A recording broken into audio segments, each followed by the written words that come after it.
Halo teman-teman, kembali dengan saya lagi Felix. Dan tentunya masih membahas mengenai web series animasi kesayangan kita yaitu Soulland. Makin kesini ceritanya makin seru aja ya. Kalau kemarin kita sudah cukup dibuat tegang oleh cerita Tangsa dengan segala upayanya untuk memperoleh pengakuan dari Sekte Hautian, kini cerita akan lebih santai dengan acara reuni para alumni Akademi Sri Lanka. Selain itu, kita juga akan memasuki babak baru yaitu dimulainya masalah politik perebutan kekuasaan di dataran Doluo. Namun sebelum mulai tidak lupa saya akan kasih spoiler warning bagi kalian yang belum dan ingin menyaksikan dahuannya secara langsung karena yang akan saya bahas di sini adalah plot ceritanya. Terus di mana kalau ingin nonton fullnya secara langsung? Jawabannya adalah di aplikasi WeTV. Saya sangat tidak merekomendasikan kalau kalian nonton di website ilegal di internet ya, karena legalnya aja udah tersedia di aplikasi yang udah bagus banget. Gratis, iklannya juga sedikit, kualitas videonya Full HD bening mulus, dan kalau mau tanpa iklan serta dapat full akses pada semua konten, harga untuk berlangganannya pun juga sangat terjangkau. Jadi tunggu apa lagi, buruan download sekarang. Soulland tontonanku, WeTV aplikasi streaming terbaikku. Mantap. Baiklah, tanpa panjang lebar lagi, kalau kalian sudah siap, mari kita mulai. Setelah mendapatkan pengakuan dari Sekte Hautian, Tangsan memutuskan untuk pergi berkunjung ke Akademi Sri Lanka. Karena tepat hari ini adalah hari perjanjian 5 tahun 7 monster Sri Lanka reunian. Ia tahu janji tersebut dari Master Xiao karena diceritakan dulu sebelum ia berangkat ke kota pembantaian, ia sempat mampir ke Akademi dan bertemu dengan Master Xiao. Dai Mubei bersama Su Ying datang terlebih dahulu yang kemudian disusul oleh Mang Houjun. Ketika akan melewati gerbang, ketiganya hampir diusir oleh seorang murid yang menganggap kalau mereka bertiga ini adalah penipu. Karena sebelum kedatangan mereka, banyak orang-orang berdatangan dan mengaku-ngaku kalau mereka adalah 7 monster Sri Lanka.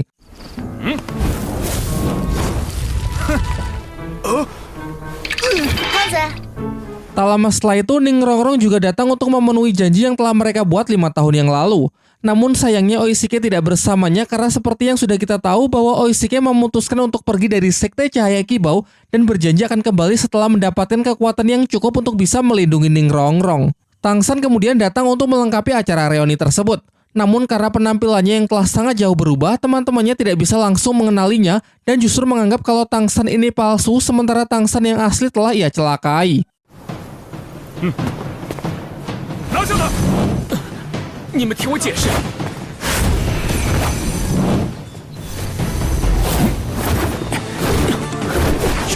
废话少说。黄火线。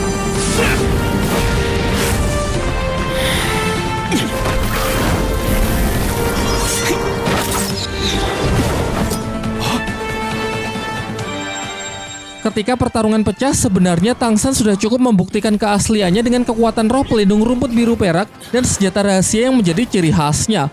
Namun teman-temannya sengaja melakukan prank agar situasi reuni menjadi lebih seru.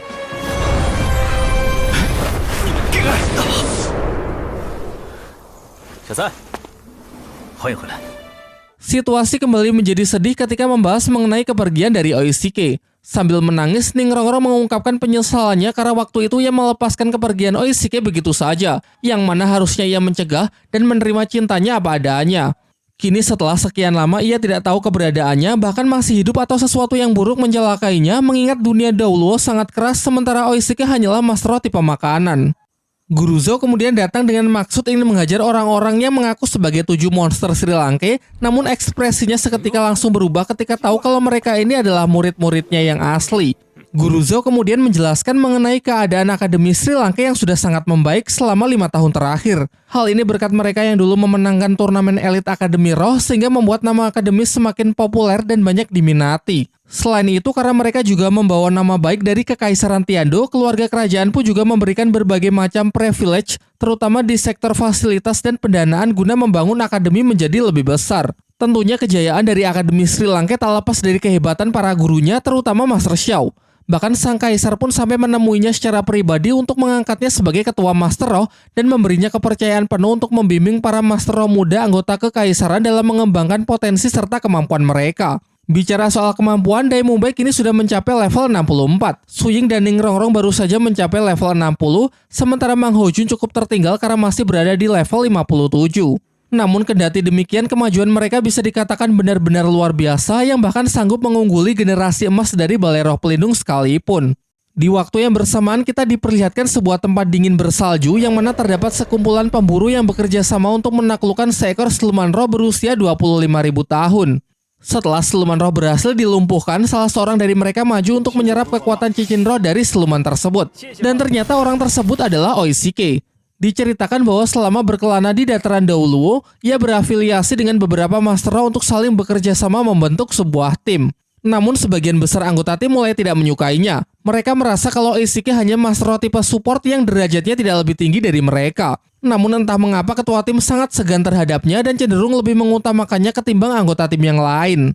Kedengkian yang mulai timbul di pikiran mereka semakin menjadi besar ketika mereka melihat siluman roh yang Oishike serap memiliki atribut tulang roh. Mengingat tulang roh adalah atribut yang sangat langka dari seekor siluman roh, membuat mereka sangat tertarik untuk memilikinya hingga akhirnya memutuskan untuk melakukan pengkhianatan demi merebutnya secara paksa. Sang ketua tim yang diketahui bernama Haote mencoba meredam amarah dari para anggota tim yang membelot agar menunggu sampai Oishike selesai melakukan kultivasi, baru merundingkan siapa yang cocok menjadi pemilik dari tulang roh tersebut. Namun usulannya tersebut mereka tolak mentah-mentah dan justru langsung melancarkan serangan kepada Oishike yang masih dalam kondisi lemah pertahanan.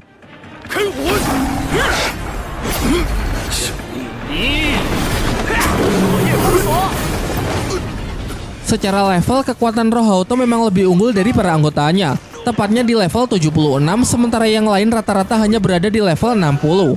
Namun meskipun demikian, nampaknya 5 lawan 1 tetaplah bukan pertarungan yang adil. Ia masuk ke dalam jebakan lawan yang memiliki kemampuan suara pelumpuh sementara, dan kesempatan ini kemudian dimanfaatkan musuh untuk mengganggu proses penyerapan cincin roh dari Oishike.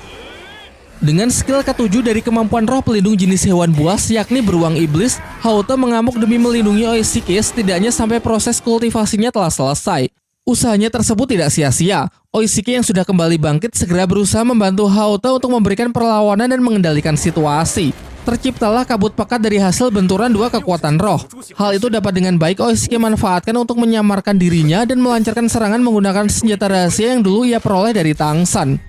Tetapi tetap saja sebagai seorang master roh tipe support, ia cukup kewalahan jika harus bertarung sendirian. Dua master roh musuh yang masing-masing memiliki kekuatan elemen es dan burung gagak hitam mengejarnya habis-habisan hingga masuk ke dalam hutan.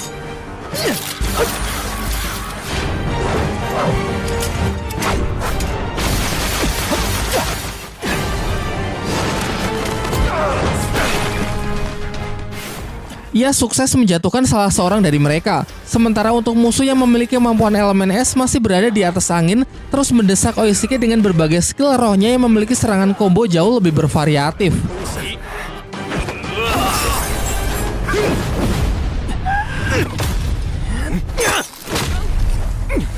Setelah lolos dari maut, ia berencana untuk mengeluarkan skill terbarunya, yaitu skill ke-6 yang bernama sosis cloning. Untuk itu, ia segera terbang menuju darah Haote yang tadi sempat berceceran, dikarenakan skill ke-6-nya ini hanya bisa diaktifkan setelah ia menyerap sedikit darah dari master roh yang ingin ia cloning kemampuannya. Barulah setelah syarat terpenuhi dan skill ke-6-nya telah aktif, ia hanya tinggal memilih skill mana yang ingin ia copy dari master roh tersebut, lalu dengan bebas ia bisa merilisnya seolah-olah itu adalah skillnya sendiri.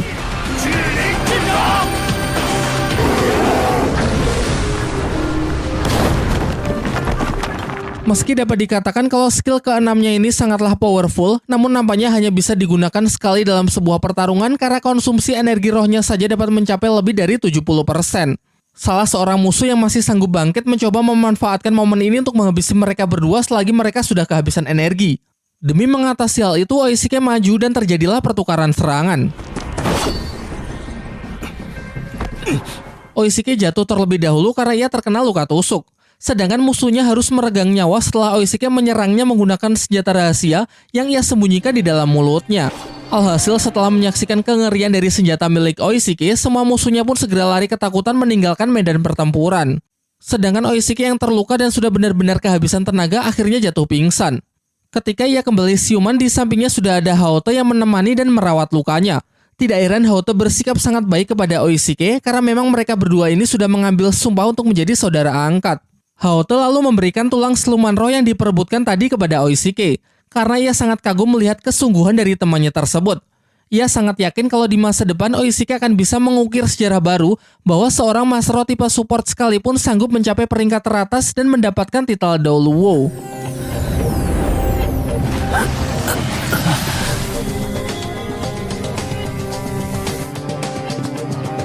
双若，等我回来。 Kita kembali ke Akademi Sri Lanka. 5 alumni yang berkunjung kini telah bertemu dengan para guru yang lain. Mereka lalu menceritakan masing-masing pengalaman yang mereka alami selama 5 tahun ini. Daemubai kini telah berhasil mengalahkan kakaknya sehingga ia kini telah resmi diangkat menjadi putra mahkota.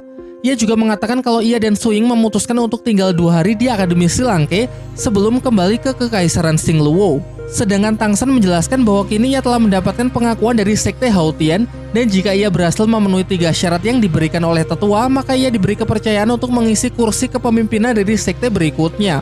Master Xiao menyampaikan pendapatnya kalau 3 syarat yang diberikan sekte sebenarnya adalah bentuk ujian yang harus dilalui oleh Tangsan.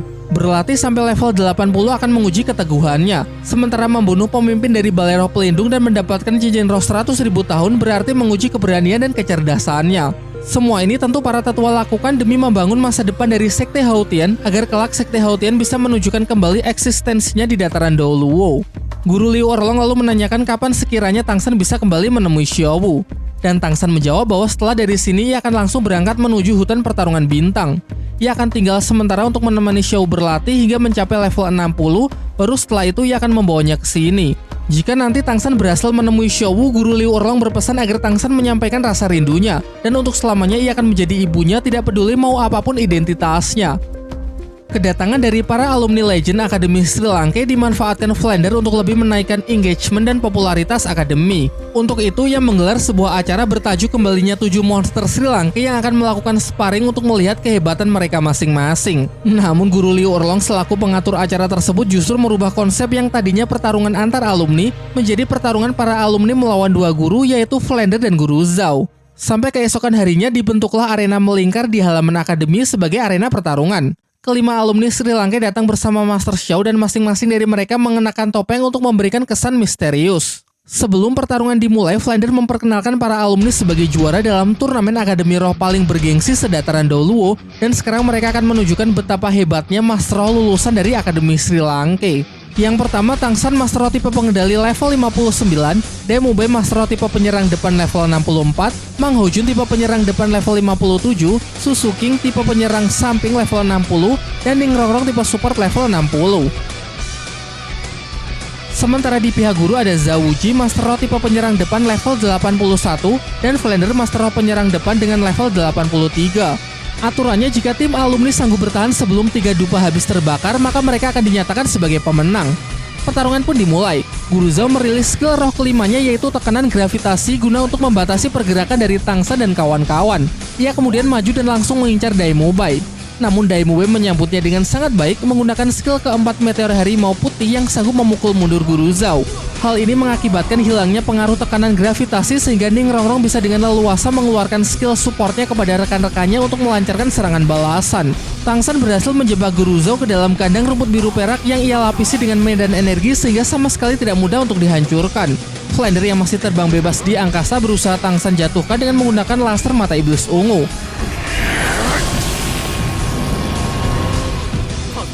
Dan jika masih kurang, Mang Hojun dengan skill terbarunya yaitu skill kelima Meteor Phoenix sudah lebih dari cukup untuk membuatnya kewalahan.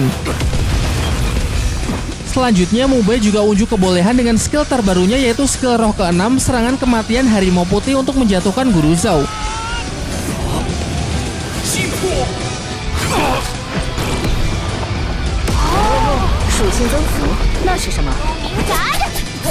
Ia melakukan serangan combo dengan Suying tanpa ada rasa sungkan-sungkannya sedikit pun.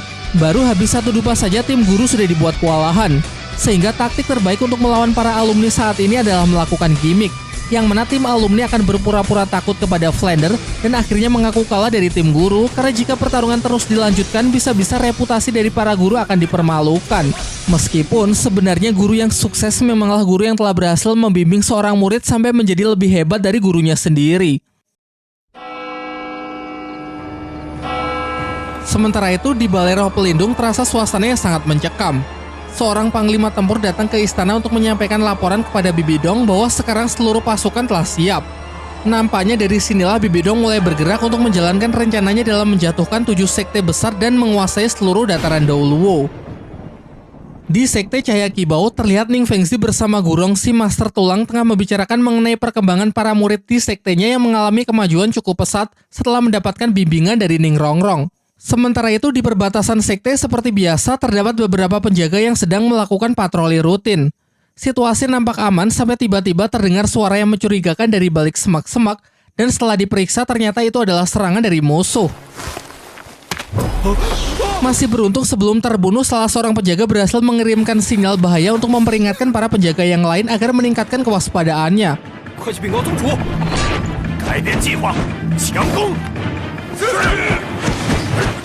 Di benteng sekte, para penjaga cukup bisa menahan para musuh berkat senjata rahasia dari Tangsan. Sayangnya hal itu tidak bisa bertahan lama sampai Master musuh berhasil menghancurkan benteng tersebut dan mulai memasuki area sekte. Lebih jauh masuk ke dalam, korban pun mulai berjatuhan dan satu persatu penjaga dibantai dengan kejamnya. Chen Xing, sang master pedang, segera mengambil tindakan untuk menghentikan para musuh dan mencegah agar mereka tidak masuk lebih jauh lagi.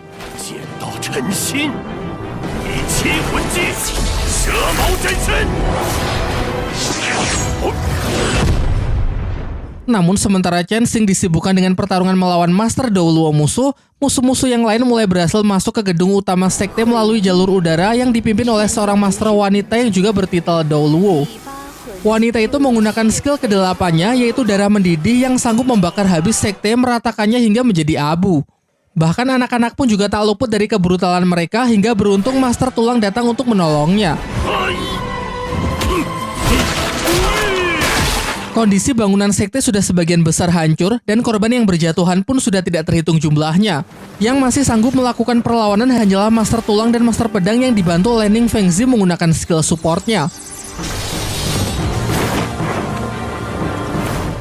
Namun jumlah musuh yang berdatangan terlalu banyak untuk bisa diatasi hingga pada akhirnya Master Pedang pun memberikan isyarat agar Master Tulang mengajak Ning Fengzi untuk segera pergi dari medan perang, karena kalau sampai Ning Fengzi juga ikut tewas maka Sekte Cahaya Kibau akan benar-benar musnah.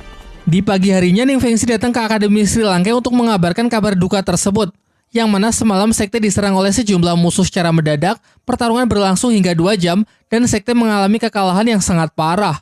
Lebih dari setengah jumlah murid terbunuh, serta jumlah korban yang terluka terus meningkat. Master Pedang yang mengorbankan dirinya untuk menahan musuh mengalami luka yang sangat parah. Ia kehilangan tangan kanannya setelah berhasil mengalahkan 3 Master Roh bertitel Douluo dan membuat pihak musuh terpaksa mundur. Tentu tidak ada pihak yang memiliki kekuatan sebesar ini selain Balai Roh Pelindung. Mereka bahkan bekerja sama dengan 4 sekte dalam penyerangan tersebut. Ning Fengzi kemudian memperingatkan Master Xiao bahwa setelah penyerangan Sekte Cahaya Kibau, target Balai Roh Pelindung selanjutnya kemungkinan besar adalah Sekte Naga Tiran Petir Biru. Sebaiknya Master Xiao segera pergi untuk memperingatkan mereka. Sementara ia akan memindahkan Sekte Cahaya Kibau yang tersisa ke kota Tiandou untuk mendapatkan perlindungan dari Kekaisaran. Sebelum pergi, Ning Fengzi menitipkan putrinya sementara waktu di Akademi Sri Lanka, mengingat keadaan sekte sekarang sedang tidak baik-baik saja. Dalam hati, ia mengutuk keras tindakan keji dari Balai Roh Pelindung yang telah membunuh lebih dari 2.000 murid di sektenya. Mengikuti saran dari Ning Fengzi, Master Xiao bersama Guru Liu Orlong mendatangi Sekte Naga Tiran Petir Biru untuk memperingatkan mereka mengenai Balai Roh Pelindung yang mulai bermain kotor. Namun sayangnya sebelum dapat mencapai sekte, Master Xiao menyaksikan banyak jasad yang mengambang di sepanjang pantai yang menandakan kalau kedatangan mereka sudah terlambat, karena kini semua orang telah terbunuh dan Sekte Tiran Naga Petir Biru telah sepenuhnya hancur.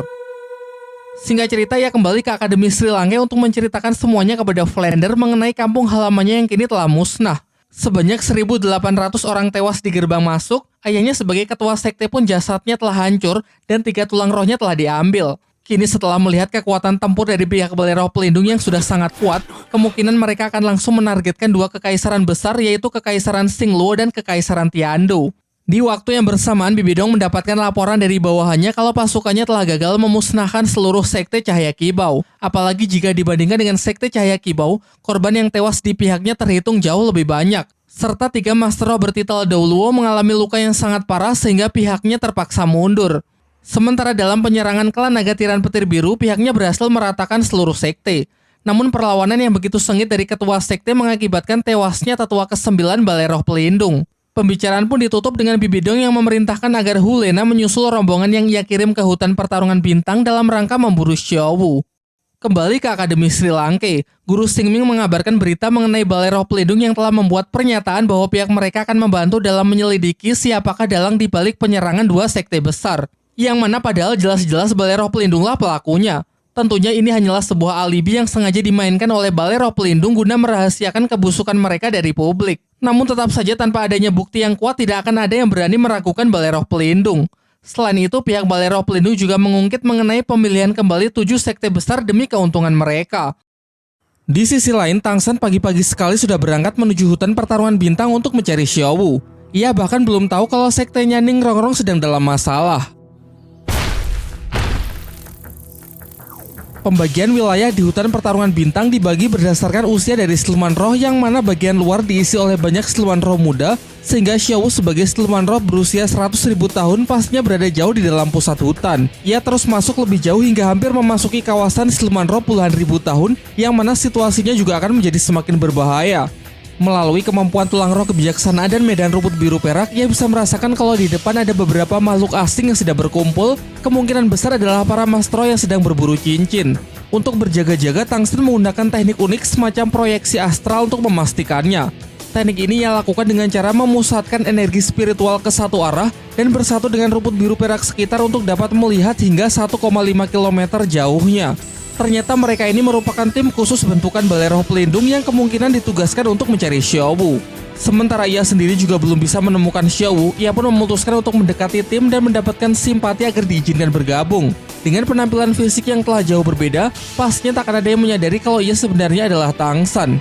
Sebagai pancingan, ia yang cuma sendirian bertarung melawan 4 master roh sekaligus dari pihak Balai Roh Pelindung, dan hanya dalam sekejap ia berhasil mengalahkan mereka.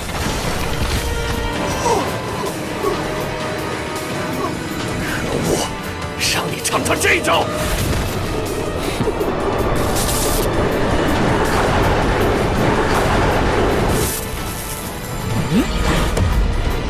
这是。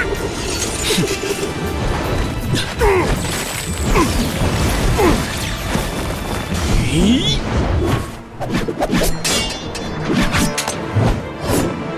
Setelah menunjukkan roh pelindung Palu Haotiannya, terungkap kalau ia adalah anggota sekte Haotian.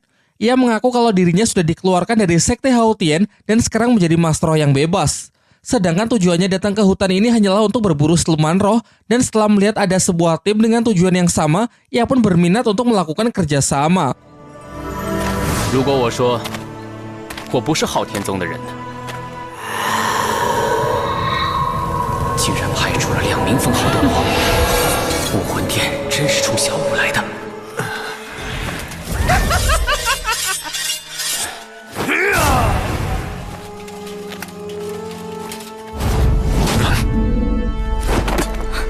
Ketika suasana sedang tegang-tegangnya, Hulena tiba-tiba datang dan langsung mengenali pria di hadapannya adalah Tang Yin.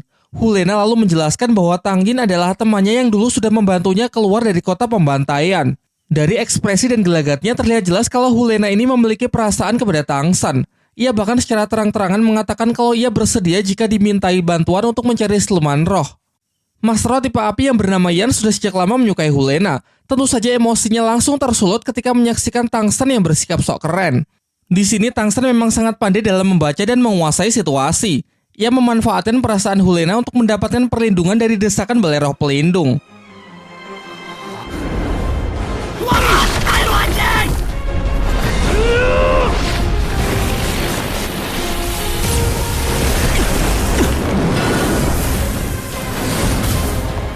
Yan，你再不住手，别怪我不客气。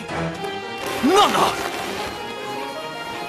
Hulena yang termakan pesona Tang San sontak menunjukkan sikap lembutnya lalu mengundangnya untuk bergabung di campnya dengan alasan ia ingin membicarakan mengenai hasil latihan pengendalian medan Dewa Pembunuh yang dulu sama-sama mereka dapatkan. Singkatnya, setelah mendapatkan kepercayaan dari Master Hantu dan Master Krisan melalui Hulena, akhirnya Tang San pun diizinkan untuk bergabung di timnya. Di sisi lain, Ning Fengzi dan Master Xiao mendatangi istana Kekaisaran Tiando untuk membicarakan mengenai Balai Roh Pelindung bersama sang kaisar. Master Xiao mengutarakan pendapatnya bahwa kini Balai Roh Pelindung sudah memiliki lebih dari 70% kekuatan di dataran Dauluo sehingga menjadi luar biasa kuat. Untuk bisa melawannya, ia menyarankan agar Kekaisaran Tiando membuat aliansi dengan Kekaisaran Xingluo untuk bekerja sama melawan Balai Roh Pelindung, karena hanya dengan cara itu Balai Roh Pelindung bisa dikalahkan. Meskipun jika dilihat dari sejarahnya hubungan dua kekaisaran ini terbilang kurang baik, asalkan memiliki kepentingan dan tujuan yang sama maka pasti bisa dipersatukan. Pembicaraan pun ditutup dengan Master Xiao yang akan mengambil tanggung jawab untuk melatih pasukan tempur kerajaan Tiando dan mempersiapkan para Master Roh untuk bisa maju ke medan perang lebih awal. Kembali ke hutan pertarungan bintang. Terlihat Master Hantu yang meminta Hulena agar mendekati Tang Yin untuk mengorek informasi mengenai situasi internal dari Sekte Hao Tian dan alasannya dikeluarkan dari sekte tersebut. Ia juga memberikan harapan kepada Hulena bahwa dirinya bisa bersama Tang Yin asalkan bisa membujuknya untuk bergabung dengan pihak Balai Roh Pelindung. Di dalam tenda, Yan terlibat adu mulut dengan Tang San. Ia memperingatkan Tang San jika Tang San sampai berani mencoba mendekati Hulena, maka pasti ia akan membunuhnya. 你有那个能力吗？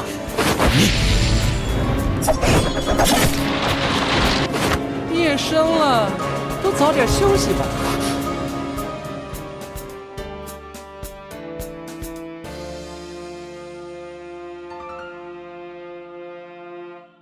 Di pagi harinya, Yan membawakan makanan untuk Hulena. Namun setelah dicek, ternyata tendanya malah kosong. Karena ternyata Hulena justru mendatangi tenda Tang San untuk memberi Tang San sarapan.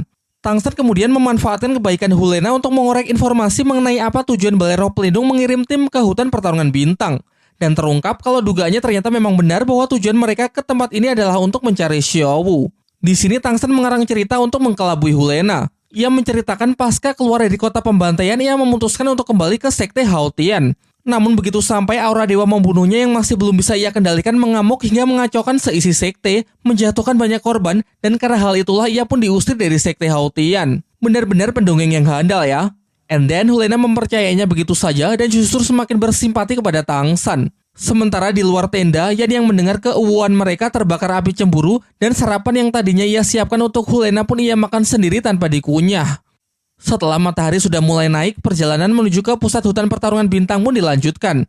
Dari bisikan Master Hantu terdengar bahwa menurutnya orang yang bernama Tang Yin itu bisa dipercaya, yang mana ini berarti kalau rencana Tang San telah berjalan dengan lancar. Secara diam-diam ia mengeluarkan teknik Rogo Sukmonya untuk mengecek terlebih dahulu apakah Xiao Wu benar-benar ada di depan sana.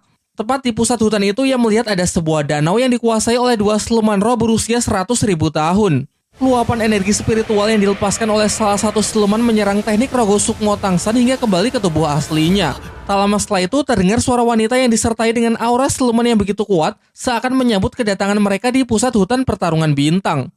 Diperlihatkan wajah terkejut Master Krisan ketika melihat di hadapannya sudah ada siluman roh Raja Kera Titan 100.000 tahun yang sangat melegenda di dunia Daoluo. Sementara Tang San langsung menyadari kalau tepat di pundak siluman itu berdiri Xiao dengan outfit baru dan fisik yang tentunya sudah lebih dewasa. Hal ini mengingatkannya dengan peristiwa lalu saat Xiao diculik oleh siluman tersebut. Besar kemungkinan mereka memang sudah sejak lama berteman dan maksud dari siluman tersebut waktu itu adalah untuk melindungi Xiao dari para manusia.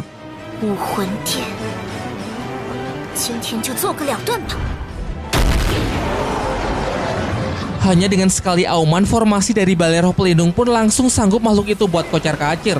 Master Hantu memerintahkan pasukannya agar tetap tenang. Ia bersama Master Krisan akan mengalihkan perhatian dari siluman kera Raja Titan, sedangkan yang lain mencari kesempatan untuk menangkap Xiao Wu lalu segera melarikan diri meninggalkan hutan pertarungan bintang. Keduanya pun segera maju dengan masing-masing skill roh terkuat mereka.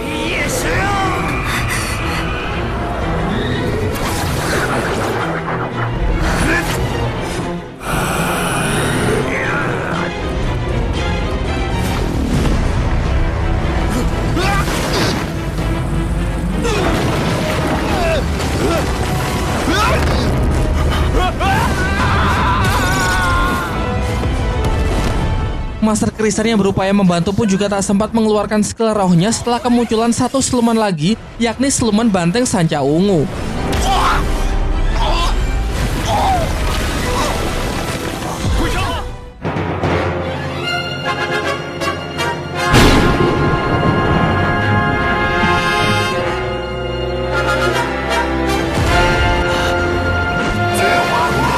Karena situasi yang semakin mendesak mereka, Master Krisan dan Master Hantu melakukan skill gabungan kekuatan roh pelindung untuk merilis teknik yang bernama medan statis bipolar. Teknik ini sanggup membatasi pergerakan dari makhluk apapun yang berada di dalam radius serangannya sampai benar-benar dalam kondisi diam tidak bisa bergerak.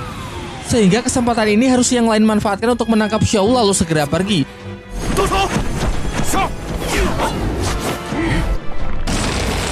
Sebisa mungkin Xiao melakukan perlawanan dan menghindari gempuran dari Master Roh kelas atas. Sedangkan Tang San yang menyaksikan hal itu akhirnya mulai bertindak dengan melumpuhkan si Yue dalam sekali serang.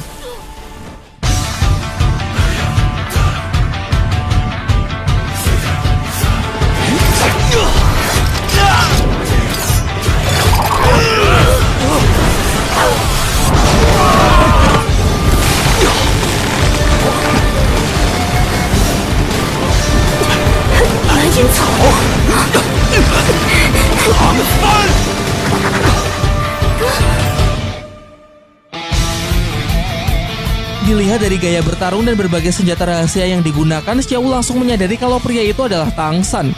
Begitu pula dengan Hu Lena ketika melihat teknik roh rumput biru perak yang dirilis oleh Tang Yin, akhirnya juga tahu kalau orang yang selama ini ia sukai adalah Tang San, musuh bebuyutan yang mengalahkannya dulu di turnamen Akademi Roh Elite. Setelah berhasil mendapatkan Xiao, Tang San pun segera bergerak cepat untuk meninggalkan lokasi pertempuran. Namun selain banyaknya Master Roh dari pihak Balai Roh Pelindung yang mengejarnya, di depan juga ia harus melewati para siluman roh yang mungkin akan menyerang. Ia berencana melakukan combo dengan Xiao untuk mengatasi 5 Master Roh dari Balai Roh Pelindung yang menyerbu mereka dari berbagai arah.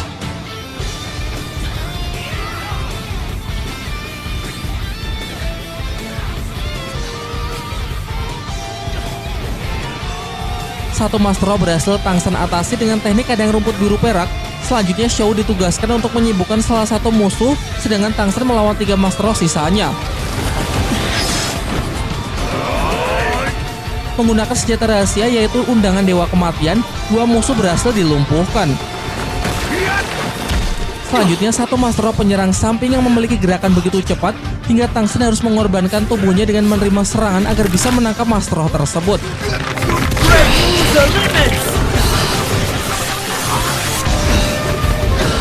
My blade moves with the shadows. Just try to keep up with me.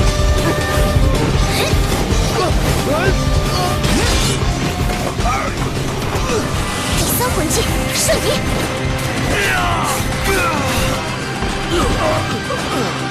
Setelah berhasil lolos dari serangan tersebut, masalah kembali muncul karena kini mereka berdua telah memasuki kawasan siluman roh berusia puluhan ribu tahun. Sialnya lagi mereka harus melawan siluman roh laba-laba berwajah iblis dengan usia 30.000 tahun. Bahkan kekuatan spiritual Tang San sampai tidak menyadari kehadirannya karena makhluk ini memiliki kecerdasan untuk menyembunyikan hawa keberadaannya. Bisa dikatakan kalau siluman jenis ini adalah mimpi buruk bagi para Master Roh. Karena memiliki pergerakan yang begitu cepat, racun yang sangat mematikan, serta yang paling mengerikan adalah kecerdasannya untuk bisa menyusun strategi guna menjebak targetnya.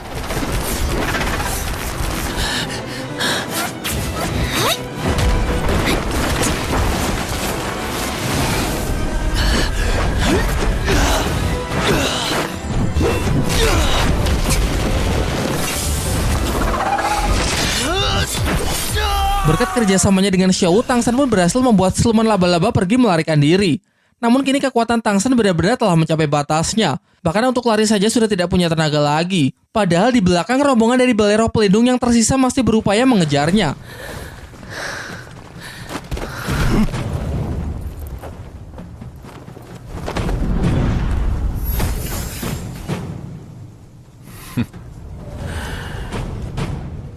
强入末始，何必再做无谓的挣扎？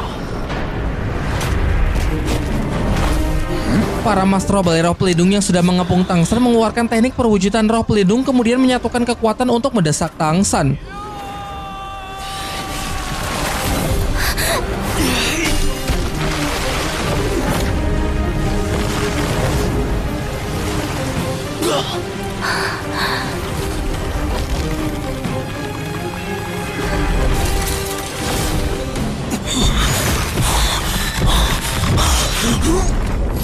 Tekanan itu membuat Tang San akhirnya berhasil menembus level 60 meski kini kekuatan rohnya telah habis terkuras. Ia kemudian menatap ke langit dan menyadari kalau itulah jalur satu-satunya untuk bisa melarikan diri. Ia berniat untuk mengorbankan dirinya dengan melemparkan Xiao ke udara, sementara ia akan mengerahkan sisa tenaganya untuk bertarung habis-habisan demi menahan pasukan dari Balai Roh Pelindung. Serangan demi serangan fatal ia terima namun terus berupaya untuk memberikan perlawanan.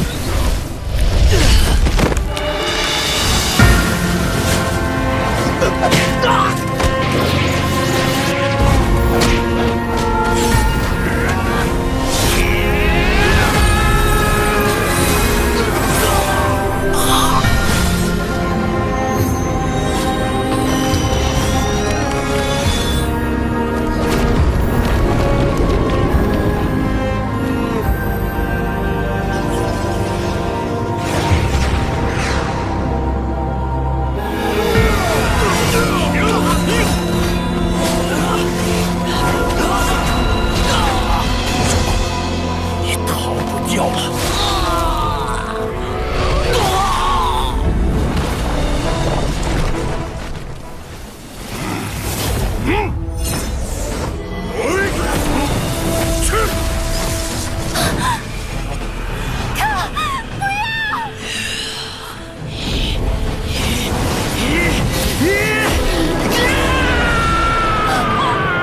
Terakhir, ia merilis teknik rahasia dari pecahan tulang rohnya, namun teknik ini justru ia gunakan untuk bunuh diri guna mengeluarkan tulang roh kaki terbangnya. Ternyata ia berencana untuk memberikan tulang roh terbang dari ibunya kepada Xiao agar Xiao bisa terbang melarikan diri.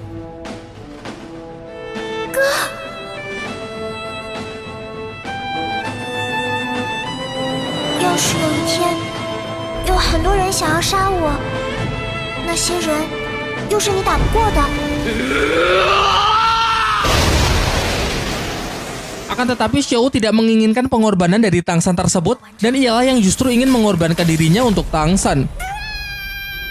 Ledakan dari kekuatannya menciptakan medan energi yang menghempaskan para Master Bolero pelindung. Karenanya juga Daming dan Erming pun telah berhasil meloloskan diri dari kekangan Master Krisan kemudian segera menuju lokasi. Dijelaskan bahwa ketika siluman roh berusia 100.000 tahun mati maka akan menciptakan sebuah medan energi yang tidak bisa ditembus. Master Krisan juga menjelaskan bahwa apa yang dilakukan Xiao berbeda dengan apa yang dilakukan oleh Ibu Tang San, yang mana pengorbanan yang diberikannya ini bisa dikatakan jauh lebih sadis. Karena tidak hanya mengorbankan kekuatannya, namun ia juga mengorbankan jiwanya.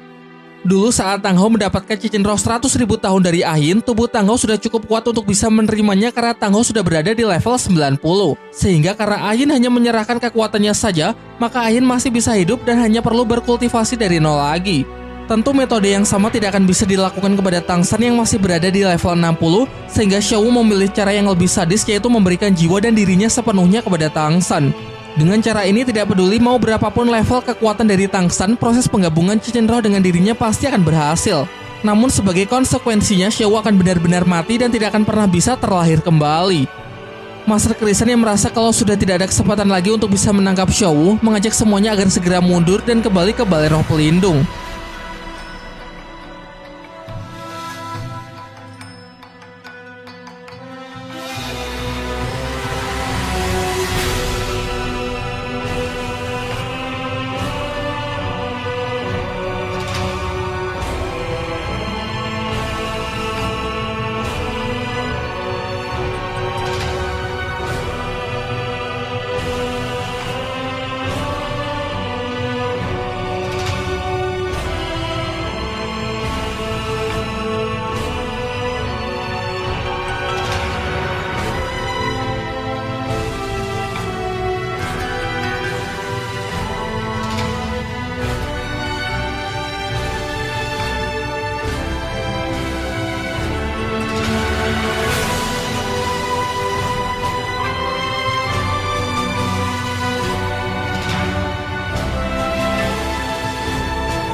Di pagi harinya saat Tang San sudah siuman, ia mendapati luka-luka di sekujur tubuhnya telah sepenuhnya sembuh, bahkan kaki kanannya yang hancur kini telah kembali seperti sedia kala. Tepat di sampingnya terdapat kelinci kecil tengah sekarat, yang tentunya merupakan jelmaan dari Xiao dan dapat dirasakan kalau nafas Xiao setiap detiknya semakin melemah. Di tengah kesedihannya, Tang San melihat bunga langka yang dulu pernah ia berikan kepada Xiao dan memang selalu Xiao simpan. Tang San teringat kalau bunga ini memiliki kemampuan untuk mengembalikan kehidupan yang telah hilang, sehingga ia berpikir masih ada harapan bagi Xiao untuk mendapatkan kehidupannya kembali.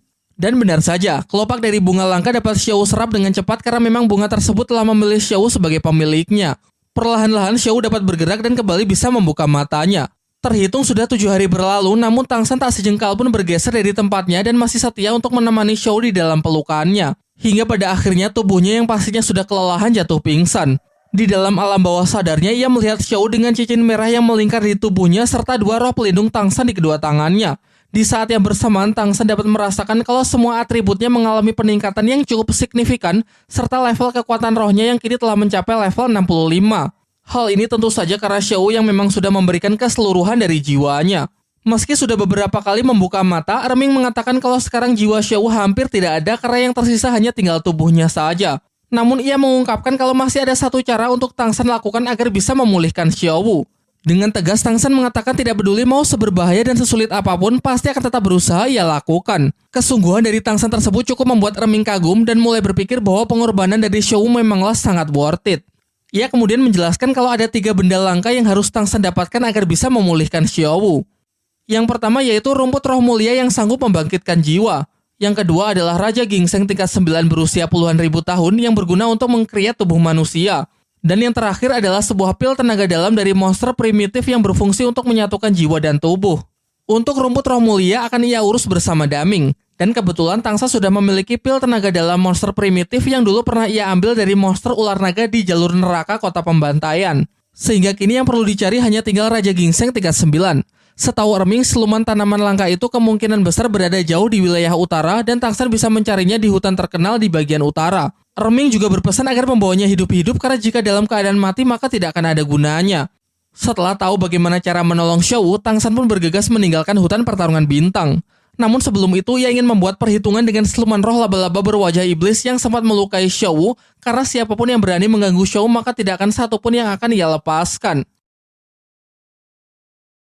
Ia mengejar habis-habisan siluman tersebut, menyerangnya menggunakan rumput biru perak, palu Haotian, senjata rahasia, sampai tombak kaisar biru perak. Bahkan sepertinya effort yang Tang San kerahkan ini bisa dibilang terlalu overkill.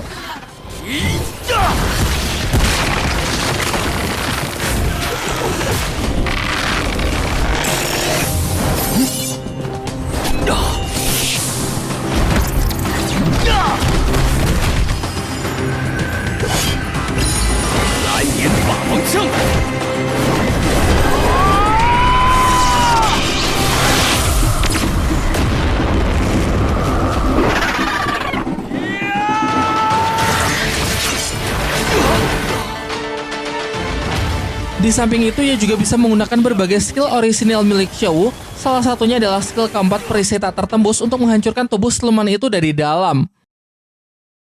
Setelah siluman mati, Tang San menyerap kekuatannya yang kemudian ia tambahkan untuk memodifikasi tulang roh kaki laba-labanya. Kini berkat itu ia mendapatkan mode baru yang nampak seperti Kamen Rider bernama perisai cincin es.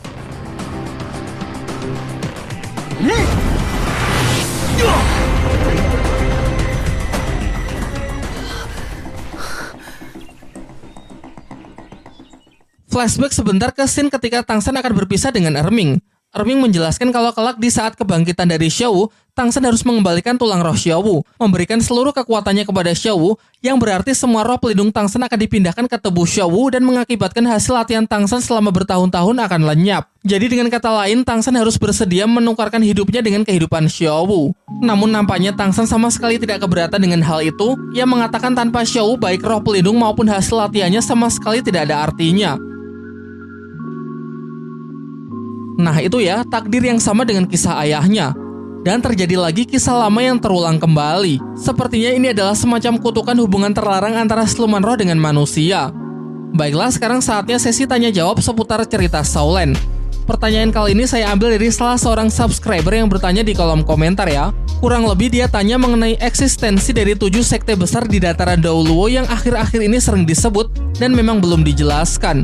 Baiklah, saya jelaskan ya. Mungkin saya akan bahas dari atas terlebih dahulu, yaitu Kekaisaran. Di dunianya Shaolan terdapat 2 kekaisaran, yaitu Kekaisaran Tiando dan Kekaisaran Xingluo. Nah, di bawah kekaisaran inilah terdapat berbagai macam sekte yang eksis. Sekte sendiri di sini digambarkan sebagai sebuah perkumpulan dari para master tertentu yang terikat dengan satu ideologi serta aturan yang memang diberlakukan di sekte tersebut. Anggotanya tidak selalu dari garis keturunan yang sama. Sebagai contoh, Chen Xin dan Gurong tidak memiliki hubungan darah dengan Ning Fengzi sebagai ketua dari sekte Cahaya Kibau. Ning Fengzi pun juga pernah mempersilahkan para murid Akademi Sri Lanka jika ingin bergabung dengan sektenya. Suatu sekte bebas memilih untuk beraliansi dengan kekaisaran manapun, tergantung kekaisaran mana yang menurut mereka paling besar memberikan keuntungan. Sebagai contoh adalah sekte Naga Tiran Petir Biru dan sekte Cahaya Kibau yang memilih kekaisaran Tiando sebagai aliansinya. Ada juga sekte yang lebih memilih kebebasan seperti contohnya sekte Haotian. Namun sekte jenis ini lebih berpotensi mendapatkan serangan dari pihak lain karena tidak mendapatkan perlindungan dari kekaisaran manapun. Sementara untuk Balai Roh Pelindung adalah kasus yang unik. Karena bukan termasuk sekte juga bukan kekaisaran. Akan terlalu panjang jika harus dijelaskan dan sekarang lebih baik kita menjawab pertanyaan awal mengenai apa itu 7 sekte besar. Jadi dari sekian banyaknya sekte yang ada di dunia Shaolan, dipilih 7 sekte yang disepakati bersama sebagai 7 sekte yang terkuat. Sejauh ini belum dijelaskan indikator apa yang digunakan sebagai acuan untuk menentukan mana sekte yang terkuat. Tapi yang pasti Balai Roh Pelindunglah yang mencetuskan mengenai 7 sekte besar tersebut. Hal ini dibuktikan dengan plat mastro yang dikeluarkan oleh Balai Roh Pelindung yang terukir simbol dari masing-masing sekte. Dari 7 sekte besar, di peringkat teratas adalah sekte Hao Tian, terkenal sebagai roh tipe alat terkuat yaitu Palu Hao Tian. Contoh anggotanya adalah Tang Hao dan Tang San. Di peringkat kedua ada sekte Cahaya Kibau yang terkenal sebagai roh tipe support terkuat. Contoh anggotanya adalah Ning Rongrong. Di peringkat ketiga ada sekte Naga Tiran Petir Biru yang terkenal sebagai roh tipe binatang terkuat. Contoh anggotanya adalah Yu Tianheng, Master Xiao, dan Liu Erlong. Di peringkat keempat ada sekte Harimau Putih. Garis keturunannya adalah bangsawan dari Kekaisaran Xingluo. Contoh anggotanya adalah Dai Mubai dan Dai Wesi. Di peringkat kelima ada sekte Harimau Api. Sejauh ini anggotanya belum diketahui, tetapi yang jelas sekte ini beraliansi dengan Kekaisaran Xingluo. Di peringkat keenam ada sekte Perisai Gajah, terkenal sebagai pemilik roh pelindung dengan pertahanan terkuat. Contoh anggotanya adalah Huyan Shen dan Huyan Li. Terakhir yaitu di peringkat ketujuh ada sekte Pedang Angin dan sayangnya anggotanya juga belum saya ketahui. Sebagai tambahan, di era sekarang Bibi Dong ingin mengadakan pemilihan kembali 7 sekte besar yang baru. Ia beralasan bahwa kekuatan tiap sekte sudah jauh berubah sejak lebih dari 20 tahun yang lalu, ditambah lagi sekte Hao Tian yang menempati posisi teratas juga sudah lama menghilang dari dunia Douluo. Namun jelas alasan sebenarnya adalah ambisi besar Bibi Dong untuk menguasai dunia Douluo dengan mengendalikan 7 sekte besar yang baru yang akan segera dibentuk ulang. Baiklah, mungkin sampai di sini dulu ya. Kita pasti akan segera berjumpa lagi.